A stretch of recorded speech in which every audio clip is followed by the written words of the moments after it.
بینەرانی خۆشەویستی تەلەڤیزیۆنی کۆمەڵە سڵاوتان لەبێت و ئەم کاتتان باش بە بەرنامەیەکی تایبەت بە 8 مارسەوە لەگەڵتانم. ئەمڕۆ لە بەربەرەی 8 مارس ڕۆژی جیهانی ژنان داین، ڕۆژێکە لە تەواوی دنیا تەنیا ڕێکەوتێکی هێمایی نییە و بۆ وەبیرهێنانەوەی مافەکانی ژنان بەڵکو وەبیرهێنەرەوەی زیاتر لە سەدەیەک خەبات و خۆڕاگری و هەوڵە لە پێناو یەکسانی و ئازادیدا. ڕۆژێکە پەیوەند دەخواتەوە بە خەباتی کرێکارانی ژن بزوستنەوە یەکسانی خواز و هەوڵە بەردەوامەکان بۆ لەناوبردنی هەڵاواردن و توندوتیژی بەرامبەر بە ژنان. لەم ڕۆژەدا کاتێک باس لە کوردستان و ئێرانیش دەکەین، بابەتەکە تایبەتمەندی جیاوازیتر بەخۆیەوە دەگرێت. لە چەند ساڵی ڕابردوودا لە پاش کوژرانی ژینە ئەمینی و ئەو بزوستنەوە جەماوەریە بەرینەی کە بە دروشمی ژن ژیان ئازادی دەستی پێکرد، زیاتر لە هەر کات نیشانیدا کە پرسی ژنان و مافەکانیان چیتر تەنیا داخوازیەکی یاسایی نین، بەڵکو یەکێک لە بنەڕەتیە واتە بنەڕەتە گرنگەکانی خەباتێکی بەرینتری سیاسی و کۆمەڵایەتیشن. بەڵام لە بزوستنەوەی ژینە بەملاوە ئێران و کوردستان گەلێک ڕووداوی تری تێپەڕاندووە.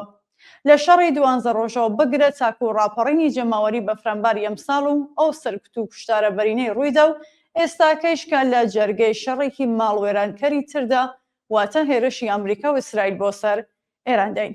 هەر بۆیە ئەمڕۆ هاتوین تاکو باس لەم ڕووزاوانە کاریگەری ئەم گۆڕانکاری و قێرانانە لەسەر ژنان و بزوستنەوەی ژنان بکەین بە میوانداری زۆر بەڕێز هاوڕێ لاوێن ئەمانی چالاکی سیاسی. بەڵێ هاوڕێ لاوێنمان لەگەڵا. هاوڕێ لاوێن سڵاوت لەبێ و زۆر سپاس کە بەشداری لەم بەنامەیە. سڵاو بۆ ئێوە بۆ بینەرانتان، سپاس بۆ بانکێشتەکەتان و ڕوامیش پیرۆزبایان بۆ ژە بەرحاڵ پێخۆشە لێرەوە لە سەرجەم ژنان و پیاوانی ئازادی خواست بکەم و لە خزمەتدا. زۆر سپاس. هاوڕێ لاوێن، لە پاش بزوستنەوەی ژینە ئەمڕۆکە دۆخ و پێگەی بزوستنەوەی ژنان چۆن دەبینێن؟ پێتان وایە چه گۆڕانکاریەک لە ئاز هۆشیاری و ڕێخستنی کۆمەلگادا ڕووی داوە؟ ڕاستیم پێم وایە ئەو ئاخێزە جەماوەریەی کە لە دوای کوژانی ژین بە ناوی بەرحەڵ بزوتنەوەی ژیان ئازادی ناسرا بە جۆرێک لە جۆرەکان خەباتی ژنانی لە سەراسەری ئێران بەتەبەر لە کوردستان بردە خۆناغێکی دیکەوە.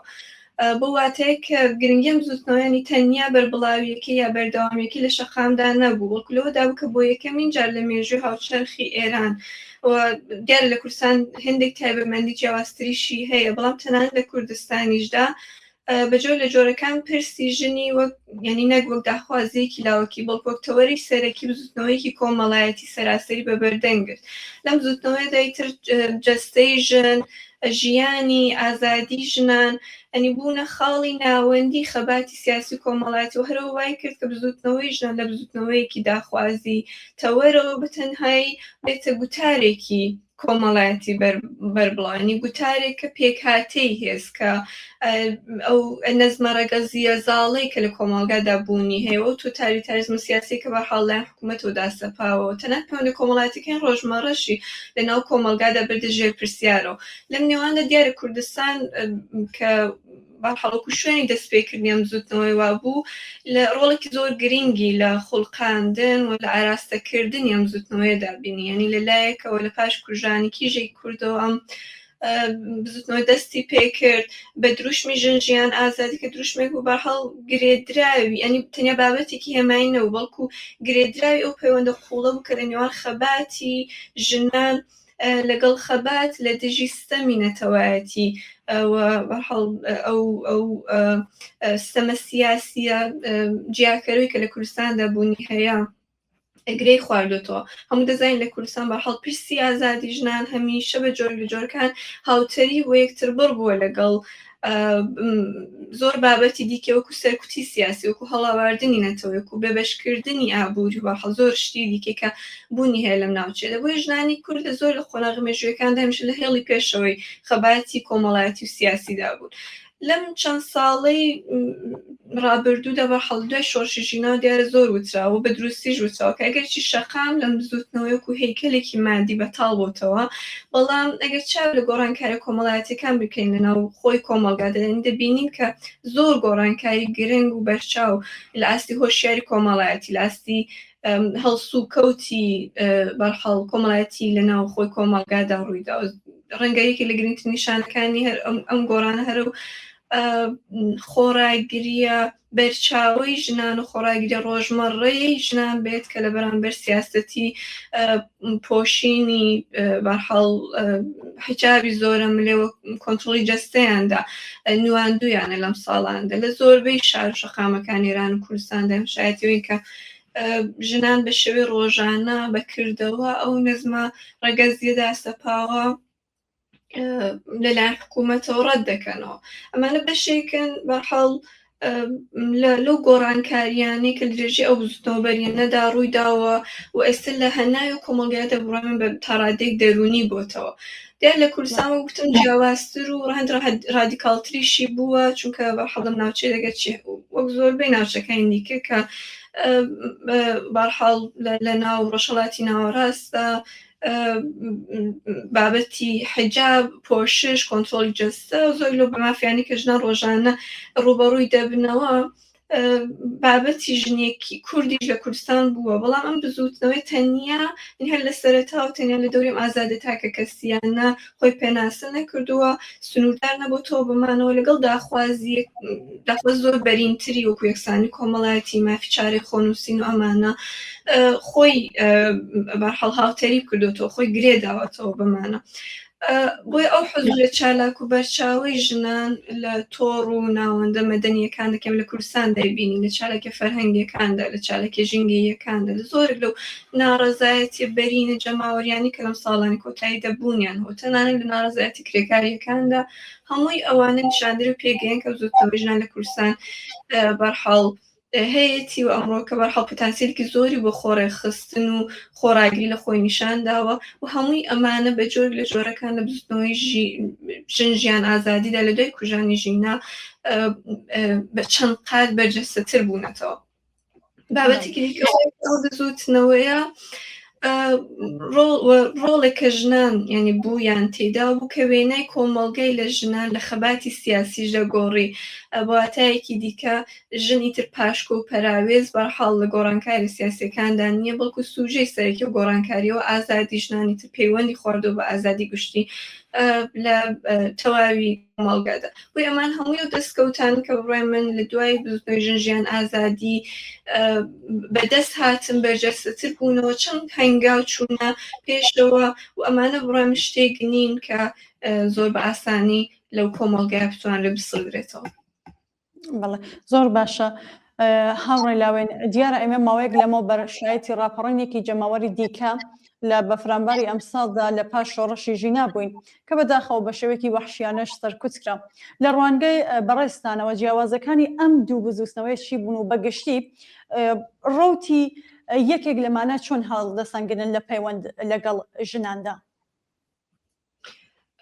زۆر ڕاستە ناڕزایەتی بزوتنەوەکانی ساڵانی ڕابردوو لە ئێران کوردستان ینی دیار بەبێ لە بەرچاوگرتنەوە جیاوازیانی کە هەیەی من ناتوانین لایەن تێبگەنی هەرچەند ئەم بزوتنەوەی کە بۆ منێس ئێوە ئاماژەتان پێدا هەردووکیان لە بەستێنی قەیرانە قوڵە سیاسی کۆمەڵایەتەکانی کۆماری ئیسلامیدا دیارە سەریان هەڵدا بەڵام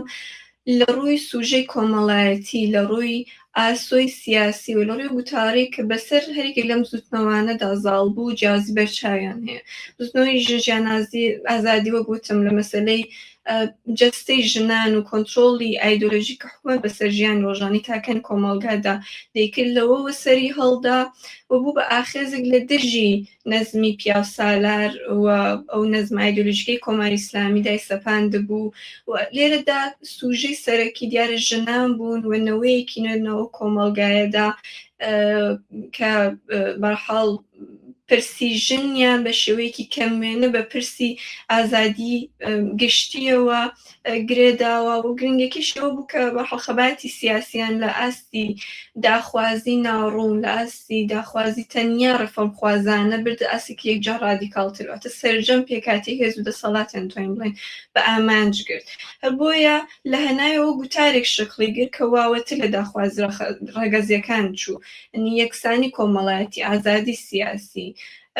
جۆرێک لە ڕزگاری و ڕەهایی بە کۆمەڵ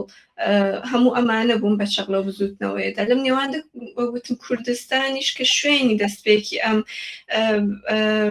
بەرحەڵ بزوتنەوەیە بوو بەهۆی ئەو نەریتە لە خەباتی سیاسی کە لە مێژووی ئەم ناوچێدا بوونی هەیە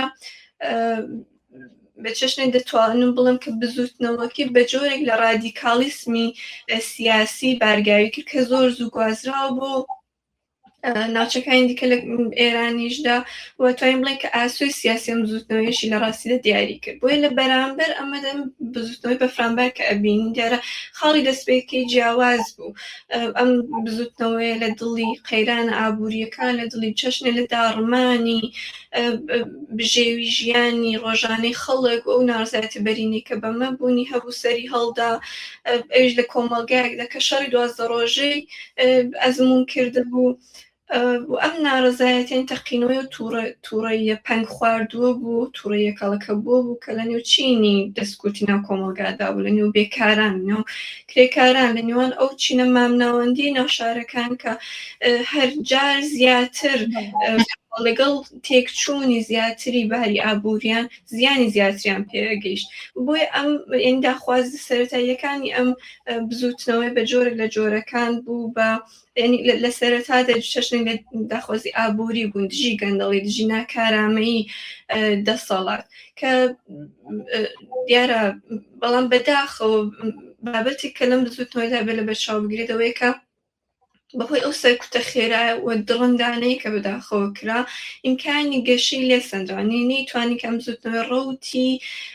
سروشتی خۆی تێپەڕێنی نەیتوانی بە ترۆپکی خۆی بگات نەیتوانی ڕادیکاڵتر بێتەوە ڕوخسارە یەک دەست و بەرحەڵ کۆتایی کە ئەبوو بەدەستی بهێنێ دەنگی خۆی نەیتوانی بە تەواوی بدۆزێتەوە شتێکی ترکە لەم زوتنەوەیدا گرینگە ڕۆیم دەبێت ئاماژەی بکرەوەی کە ئەم قۆناغە لەم زوتنەوەیدا بە جۆرێک قۆناغی ململانەی و لەسەر هەژمونی گوتاری بزوتنەوەکان یعنی ئێمە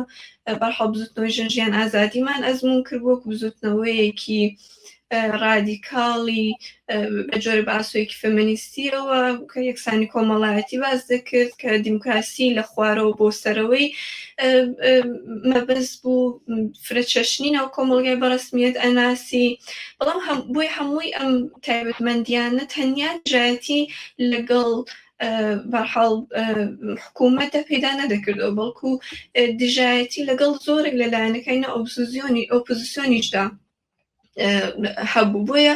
لە دەستپێکی بۆ نمونە بزوتنەوەی بەفرانباردا ئێمە ئەبینین کە بەرحەڵ بەشێک لەم ئۆپۆزیسیۆنەوە بە دیاریکراوی سەڵتەنەت خوازەکان ئەیانزانی کە ئەگەر ئەم بزوتنەوەی گرێ بخواتەوە لەگەڵ داخوازیەکانی لە درێژی بزوتنەوەی ژەژیان ئازادیدا بێت جێگەیەکی بۆ ئەوان تێدا ناهێڵرێتەوە بۆی هەوڵیاندا هەموو هەوڵیانەوە بوو کە بەرحەڵ هەوڵ بدەن کە بزوتنەوەی بەفرانبەر لە چوارچێ ڕۆژی سیاسی خۆیاندا پێناسە بکەن بە کەڵک وەرگرتن لە میدیا بە هێز و پار و بەرحەڵ قۆڕخکردنی ئەو فەزایی کە بوونی هەبوو لە بەسوودی تاکە یەک لایەن یەک دەنگ یەک ڕوخسار ئەویش لە دۆخێکدا کە بەداخەوەنی پشرانی هێڵی پەیوەندی پشرانی تەلەفۆن و بەرحەڵ ئینتەرنێت هەموو ئیمکانەکانی دەستڕاگەشتنی خەڵکی لە ناوخۆی بە داتاکان بە زانیاریەکان بە هەواڵەکان سنووردار کردبوو بۆی ئەمان لەم دۆخە هەوڵیان ئەو بکە کەڵک وەربگرن بۆ دروستکردنی ڕەوایەتی ساختەی خۆیان کە بە زۆر بیسەپێن بەسەرم بزوتنەوەیدا لە ناوخۆ بۆ دەبینرام هەوڵێک دەدا کە سەرجەم هێماکان بۆ بزوتنەوەی ژەژیان ئازادی پسر درێتەوە لەم ڕێگیری لێ بکرێت لەم بزوتنەوەیدا بەتایبەت ئێمە لەو بەرحەڵ ناڕزایەتی کۆبوونەوەانەی خۆپشاندان کە لە دەرەوەی وڵات ئەمان بینی لەلایەن ئەم لایەنانەوە ڕێک ئەخرا تەنانەت هەوڵ ئەدرا کە دژایەتی ڕاستەوخۆیان دەستیان کرد بە پەراوێز خستن و دژایەتی ڕاستەوخۆی شوێنی دەستپێکردن بزوتنەوەی ژەژیان ئازادی کە کوردستان بوو چون بەرحەڵ ئەیانزانی کە وەگوتم ئەم ینی دراوی ئەم زوتنەوەی لەگەڵ کوردستاندا ئاسوی سیاسی بزوتنەوەکەی دیاری ئەکرد بۆیە بەرحەڵ ئەمەشیان بە چەشنێک لە مەترسی بۆ خۆیان ئەزانی بەرحەڵ ئەمانە هەمووی ئەو جیاوازیانەوە کە لە نێوان ئەم بزوتنەوەدا بڕێنبوونی هەیە بابەتێکی دیکە کە وەکو دواخاڵ ئاماژەی پێ بکرێتەوەی کە هەوڵدرا کە ناوەندێتی بزوتنەوەکە ناوخۆی جەماوەرە ناوخۆی وڵات و کۆمەڵگەوە بگوازرێتەوە بۆ دەرەوە سەرجەمی ئەو بزوتنەوەبەری نەجەماوەریە وەکو پرۆژەیەکی سیاسی لە دەوری یەک تاکە کەسدا یەک ڕوخساردا کورت بکرێتەوە. پێچەوانەی بزوتنەوەی ژنجیان نازیت کە بزوتنەوەیکی ئاسۆیی بوو کە بزوتنەوەی بوو لە هەناوی کۆمەڵگەتەوە پشتبەستوو بوو بەرحەڵ ئەو تۆڕە کۆمەڵایەتی پەیوەندیانەی کە ناو خۆدا شکڵی گرت بوو. بۆیە بەڕەم جیاوازیەکانیان زۆرن، بەڵام گرنگترین بابەت لەم بەرحەڵ لەم بەستێنەدا ئەوە بوو کە بەداخەوە بزوتنەوەی بەفرامبار زۆر زوو سەرکوت کرا، زۆر درڕندانە سەرکوت کراوە بۆ ماوەیەکی دیاریکرا و کۆمەڵگەی خستە ناو شۆکێکی قوڵ و بەرین. ئەمە وای لێ کرد کەم بزوتنەوەی نەتوانێت ڕۆتی گەشەی ئاسایی خۆشی تێپەڕێنێت. بەڵێ زۆر سوپاس هاوڕێی لاوێن. بەلەبەر چاوگرتنی قێرانە ناوچەیەکان و دۆخی شەڕ کە ئێستا لە ئارادایە چه کاریگەریەک لەسەر ژنان و بزوتنەوەکەیان دادەنێت و چۆن دەکرێت لەم دۆخەدا دەنگ و ڕۆڵی ژنان بپارێزرێت؟ بەبڕێم لەسەر کە ڕۆژهەڵاتی کوردستان و ئێران کۆتۆتە ناو بەرحەڵ بەرداشتی شەڕەوە بەداخەوە مەسەلەی ژنان دەنگی ژنان خۆتان وتایەکێک لە پرسیار بنەڕەتیەکانە، یعنی شەڕ تەنیا لە گۆڕەپانە نیزامیەکاندا ڕوونادات، بەڵکو هاوکات، یعنی سەرجەم پێکاتە کۆمەڵایەتیەکان، سەرجەم پێکاتەکانی هێز و دەسەڵات ئەوە ژیانی ڕۆژانەی خەڵکیش دەخاتە ژێر کاریگەر و تووشی جۆرێک لە وەرچەرخانیەکانی لە دۆخی شەڕدا ئەزموون نیشانی داوە کە ژنان بەجۆرێک لە جۆرەکان لە دوو ئاستاتوان بڵێن بەرکەوتەی ئەو دۆخا بنەوە تا تێچووی ئەو شەڕادن، یعنی هەم وەک تاکێکی وەک هەر تاکێکی دیکە و کۆمەڵگایە و هەم وەک گروپێک کە لەو دۆخەدا زۆر زیاتر لە جاران مەترس، یعنی لەگەڵ مەترسی گەڕانەوەی نەزمە پیا و سالار و تۆتالیتەرەکاندا بەرەو ڕوو دەبنەوە. لە کاتی شەڕدا دیارە گوتاری زاڵ هەمیشە دەبێتە گوتاری ئاسایشی نەتەوەی بەرگری لە وڵات و هەوڵ دەدرێت کۆمەڵگە لە دەوری بەرحەڵ کۆمەڵێک خواست و گوتاری ناوەندی لە دەوری نەزمێکی ناوەندی نەتەوە خوازانەی پەتی کە بە زۆریش ناوەڕۆکێکی پیا و سالارانەی هەیە بەسیج بکرێ و بەرحەڵ ئەمە یەکەم قوربانیەکانی دیسانەوە هەر دەبێتەوە بە ژنان. دیارە دۆخی ئێستای ینی کۆماری ئیسلامی گەشی زۆر جیاوازترە بۆ هۆی ئەوەی کە مەشروعیەتی کۆمەڵایەتی خۆی دەمێکە لە دەستداوە و ڕەنگە زۆر ئاسان نەتوانێت کۆمەڵگەی لەگەڵ خۆی هاوڕا بکاتەوە، بەڵام ئەم گوتارانە لانیکەم دەتوانێت ئەو هێزە دوور و نزیکانەی سەر بەخۆی بە جۆرە ڕێک بخاتەوە.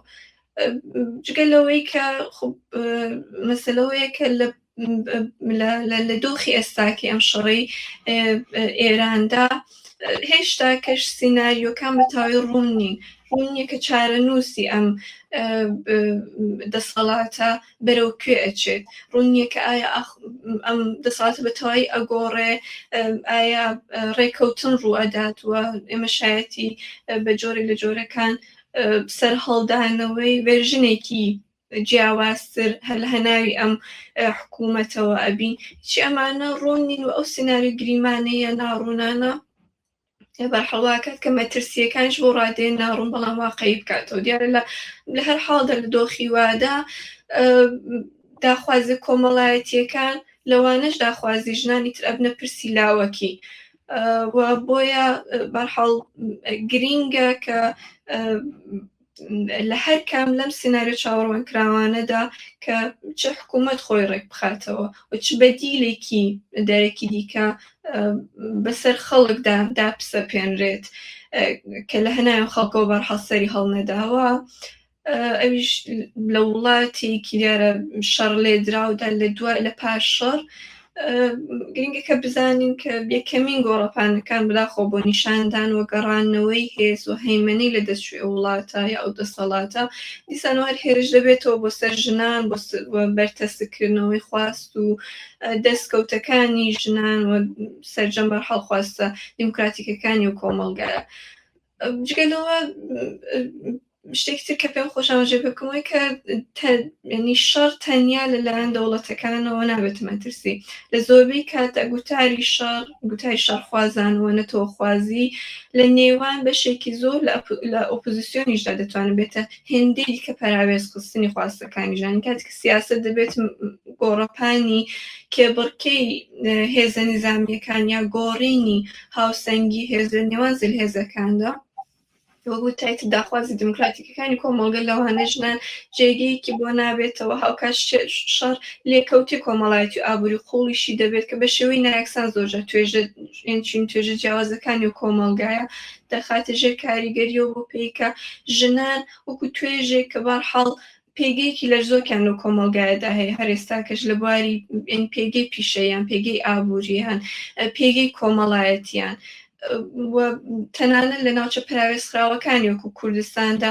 هەمووی ئەمانە مەترسیەکان چەند قات دەکاتەوە و بەرحاڵ ئەمانە مەترسی زۆر واقعین کە بڕای من دەبێت ئاماژەیان پێ بکرێت لەگەڵەوەشدا وەکو دواخاڵ پێویستە بوترێت کە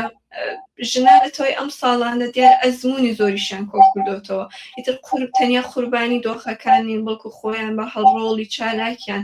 لە ڕووداوەکاندا هەیە بۆ بەرگریکردن لە کۆمەڵگە داهاتووی ئەو کۆمەڵگەیە بۆیە گرنگە لە دۆخی وادا بەرحەڵ هەوڵ بدرێت کە سەر بەخۆی گوتاری ژنان بپارێزێ واتە نەهێڵین کە داخوازی یەکسانی خوازەکان تەنانەت لەو دۆخە دژوارەشدا بشێتە ژێر سێبەری گوتارە ئەمنی و نەتەوە خوازە ڕوتەکاندا واتای کە لە دۆخی شەڕدا پرسیژن ئیتر ینی تەنانەت لەو دۆخەژە پرسیژن دەبێ پرسێکی ناوەندی بێت لە بابەت و بەرحەڵ بڕیار و ڕووداوە گشتیەکاندا هەڵ برێت کە تۆڕە کۆمەڵایەتی لۆکاڵەکان لەو دۆخانەدا پتەوتر بکرێت بۆ هێشتنەوەی ینی پاراستی چەشنێک لە بیرگەی بە کۆمەڵ و کۆمەڵگایەدا و بۆ بەردەوامی بزوتنەوەکان بۆ پارێزگاریکردن لە دەستکەوتەکان وە هێنانە خوارەوەی بەرحەڵ تێچووەکانی و دۆخە بۆ ژنان بە تایبەتی و بەگشتی بۆ سەرجەم کۆمەڵگە. زۆر سپاس هاوڕێ لامێن لە کۆساییدا ئەمەوەی ئەوە بپرسم کە ڕۆڵی کۆمەڵگەی جیهانی و بزوستنەوەی سەرتاسەری ژنان لە یارمەتیدان بە بزوستنەوەی ژنان لە ئێراندا چییە؟ و ئێمە چۆن دەتوانین لەم زەرفیەتە کەڵگوەربگرین؟ بەڕێم نۆش بابەتێکی گرینگە بواتەیەکە لەم دۆخی ئێستای کە کوردستان و داخۆ ئێرانی تێدایە بێ هەوڵبێنی ئەڵبەت لەم دۆخەدا گرینگە کێمە جیاوازیەکیش لە بەرچاو بگرین لە ناو سیاسەتی دەوڵەتان لە ئاسی بەرحەڵ نێونەتەوەی ئەو هاوپشتی ڕاستەقینەی کە لە ئەمزوتنەوە کۆمەڵایەتەکانەوە دەکرێت بوونی هەبێت ینی ئەزموون نیشانی داوە بۆ لایانی زۆری دەوڵەتان پرسی ژنان پرسی مافی مرۆڤ لەو دۆخانەدا هەمیشە لە چوارچێوەی ململانێ ژۆپۆلیتیکەکان و بەرحەڵ بەرژەوەندی سیاسیەکان دەخۆیان دەبینەوە لە حاڵێکدا پشتیوانی بەرحەڵ ڕاستەقینە لە بزوتنەوەی ژنان زیاتر لە ڕێی تۆڕە کۆمەڵایەتی مەدەنی و ناونەتەوەی سەربەخۆییەکانەوە زۆربەی کات پێی دێت ئێمە گرینگە کە ئەو کاناڵانە بدۆزینەوە لە بابەت بە کوردستان و ئێراندا بە تایبەتیە ببووتەکە بۆ پێکە لە ساڵانی ڕابردە ئێمە ئەزمموی بزوتنەوەی ژینە ئەزمموی بزوتنەوەی ژیان ئازادیمان بوو ئەمە وایەکی کە سەرنجێکی زۆر بەرفراوان بەرحەڵ لە ئاستی جیهانیدا بۆ پرسی ژنان لەم ناوچەی دروست ببێ هاوسۆزێکی زۆری لەگەڵ خۆی هێنا زۆری لە ناوەندە مەدەنیەکان چالاکانی مافی مرۆڤ بەرحەڵ کەسانی ئەکادمیک تەنانەت کۆمەڵایەتی جیاوازەکان لە وڵاتانی تر هەوڵیان دەکا دەنگی ژنانی ناوخۆ دەنگی ئەم بزوتنەوەیە بەڕێی گشتی جیهانی بگەین ئەم سەرنجە توانی و ئەتوانێت هێشتا کە ڕۆڵی گرنگ بۆ پێشگرتن لە پراوێز خستن بۆ پێشگرتن لە سەرکوتکردنی ژنان و مافەکانیان بەتاوێت لەم دۆخە دژوارێکی ئێمەی تێداین بگرێت بەرحەڵ لە سەردەمێکدا کێمە ئەزانین سەردەمی خێراییە ڕووداوەکان هەواڵەکاندا تەوزانیاریەکان بەڕادەیەک هەمیشە زۆر و بەردەستن کە بەداخۆ زۆرجار ڕووداوەکان زۆر باسانی لە بیر دەچنەوە خو لە ڕۆژەو دەکەون بۆیە ئەم پەیوەندیانە ئەتوانێت ڕۆڵی گرنگیان هەبێت لە هێشتنەوەی سەرنج و هەستیاری کۆمەڵگاوەڕای گشتی جیهان بەرحەڵ بۆ ڕووداوانی کە خەریکە لەم ناوچەیەدا ڕوودەدات بە تایبەتیش لەسەر دۆخێک کە ئەتوانێت بۆ ژنان ئەم ڕووداوانە بیخۆڵکێنێت. بڕای من بابەتێکی زۆر گرنگ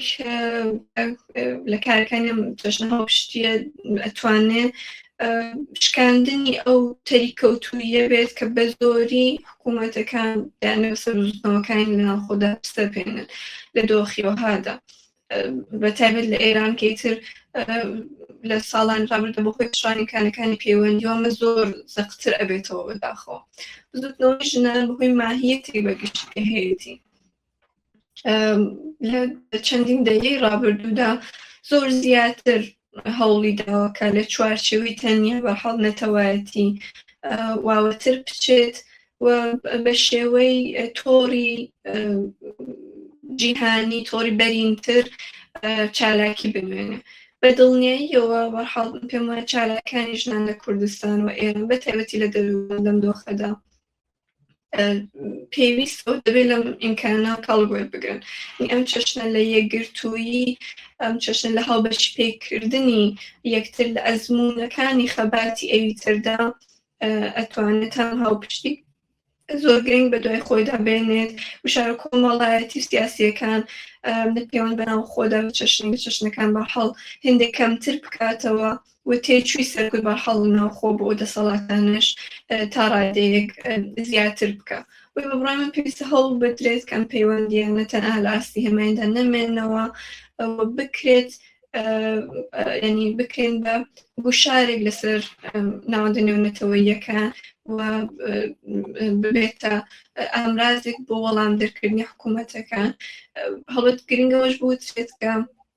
سەرجەمی ئەمانە لە کاتێکدا دەوێت بکرێت کە پێویستە ڕێز لە سەربەخۆیی بزوتنەوەدا ینی ئەو بزوتنەوانی کە ناوخۆدا بوونیان هەیە بگیرێت تەنێک ئەم بزوتنەوانە ناوەڕۆکی ئەم بزوتنەوانە قوربانیە کەم لە دڵهەناوی ئەم بزوتنەوانەدا دەدرێت پێویستە نەهێڵین کە بکرێتە ئامرازێک بەرحەڵە کەس و لایەنگرێک بۆ بەکارهێنانی لەناو ململانەی سیاسیە بەرحەڵ سیاسیەکانی نێوان دەوڵەتاندا یا بۆ لە بەرژەوەندی لایەنێکی تایبەت. زۆر سپاس بۆ بەشداریتان هاوڕێی لاوێن ئەمانی کە لەم بەرنامەیەدا بوون. زۆر سپاس بۆ کاتێک کە پێتاندا. بەڵێ ئازیزان و خۆشەویستان زۆر سپاس بۆ ئێوەش کە تاکو ئێستا بوونیانمان بوون سەرنجتان بۆ بینینی درێژە بەرنامەکانی تەلەڤیزیۆنی کۆمەڵا ڕادەکەش.